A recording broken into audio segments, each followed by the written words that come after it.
It's important to know that we go through hell many times during life. But it's also important to know, and for us that been through and on the other side of it, that you can recover from things that try to take you out of here. Stop hiding things and keeping things tucked under some rug because it doesn't help anyone. It doesn't help you. It will save a life. It will save a life. That's why it's important to share your testimony.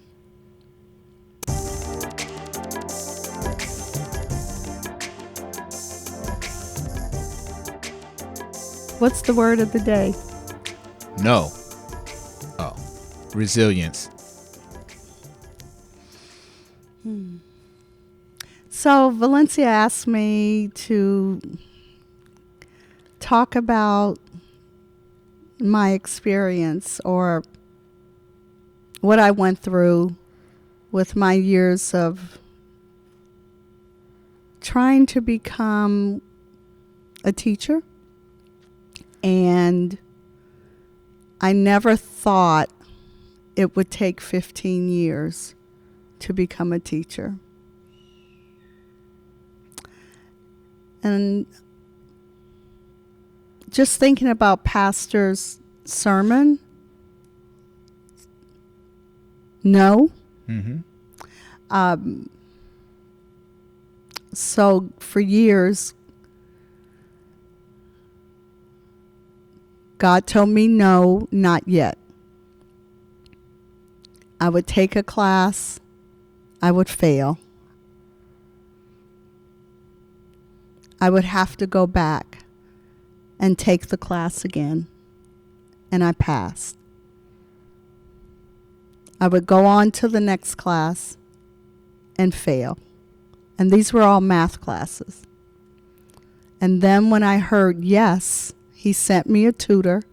He sent me someone that understood how my brain works with numbers, because it does not work like it does with others. Mm-hmm.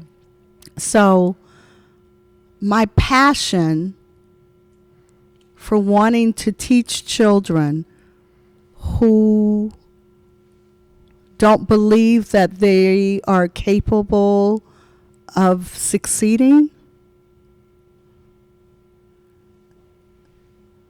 they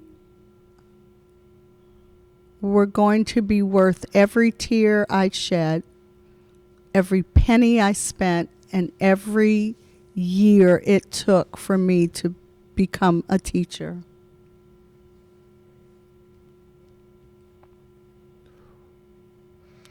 So that passion just drove me and kept me in the race. No matter what, no matter how many classes I failed,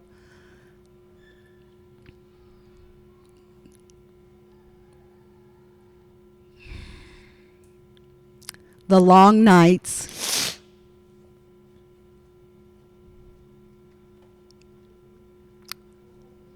those children kept me in it.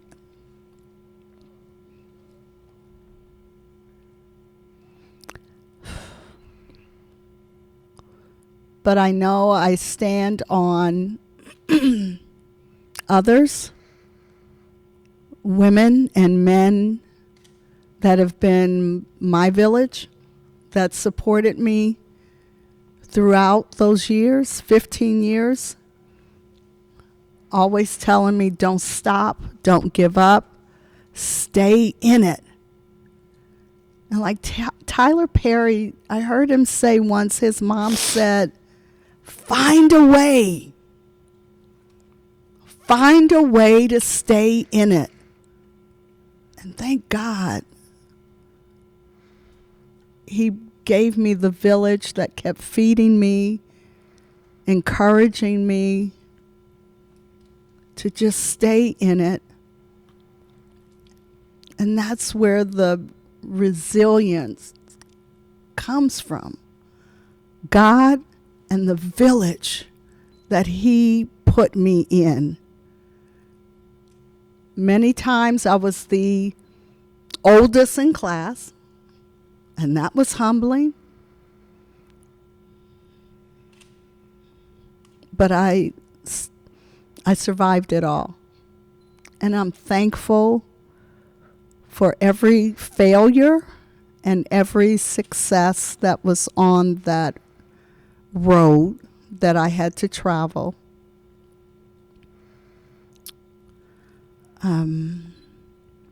I just want to inspire and encourage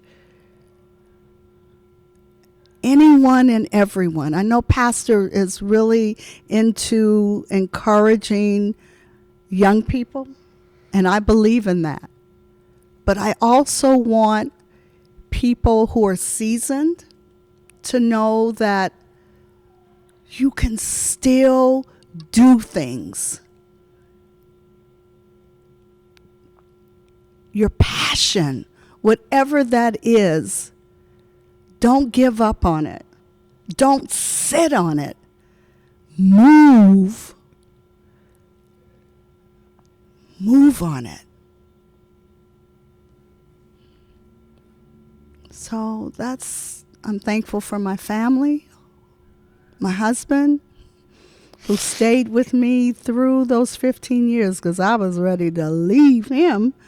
You know, I was struggling, and I didn't want his encouraging words. I mean, I'm thankful this man stayed with me and not leave me. I'm thankful for my children for always encouraging me.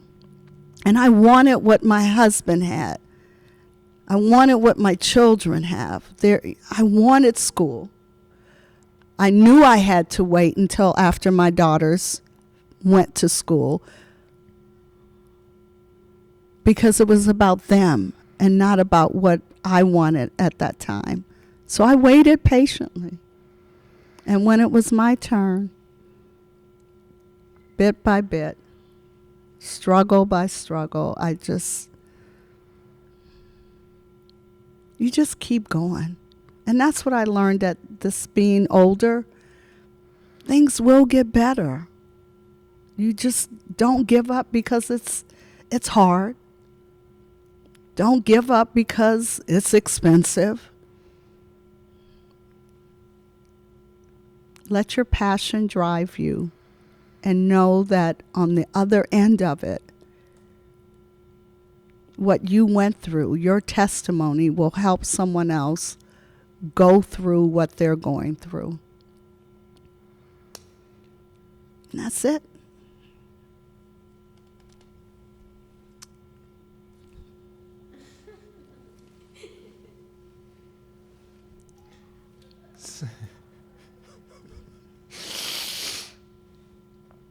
Mrs. Dove, I don't think you really understand what you just did.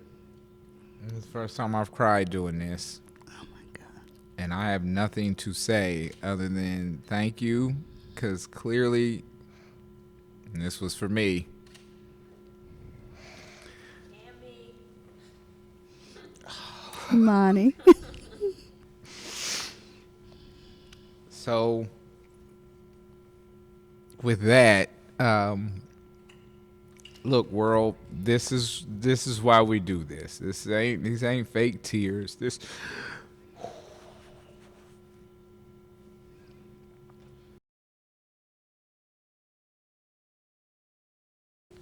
So it's 2010. I was still drinking. I didn't have a job. Wouldn't nobody hire me. And it was like, okay, Lord, you gave me this job right out of college. What I was doing, loved it, right? But then because it's nonprofit, the funding goes wherever it goes. So that's why. Anyway, the job got shut down. So just trying to find a job, being married, having 2 kids, the house, all this stuff. So one day I was like, you know what? I'm just tired. I'm about to just end it.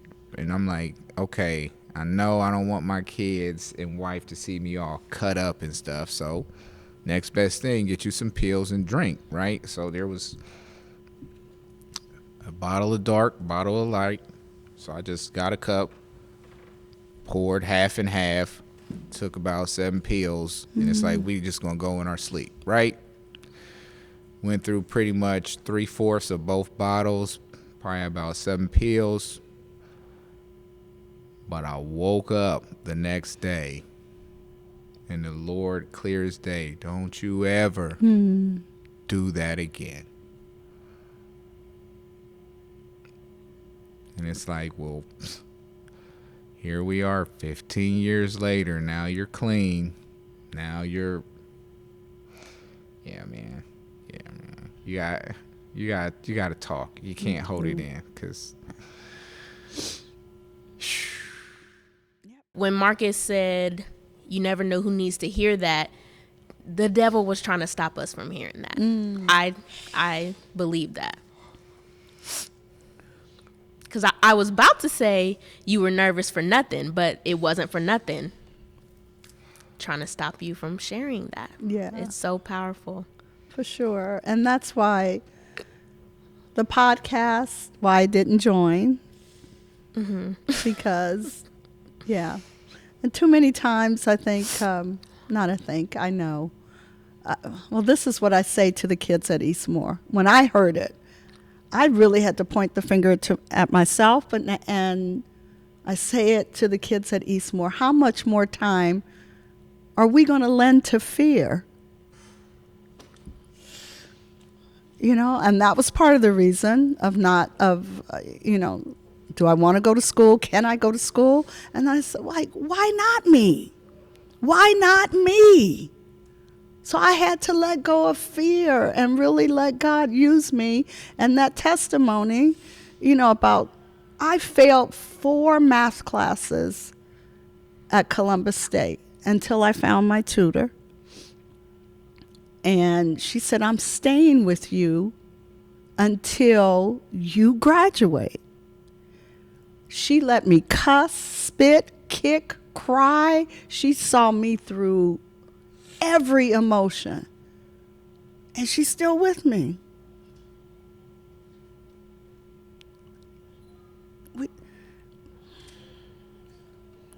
When we know we have people in our corner that are really supporting us, it helps. It makes the road a little softer, where you're just not hitting concrete every time.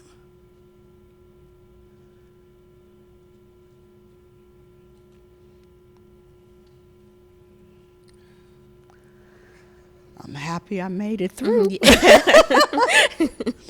But now I want my master's degree, so. But my GPA was so good, I'm going to let somebody else pay for that, So, but,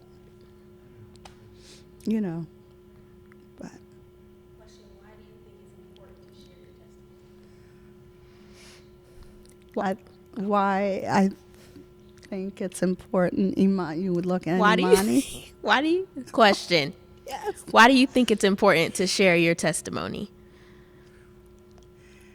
Your testimony, I don't know who's going to see this, and I really stopped caring about what others think. My my former son-in-law, Brandon, who I love dearly,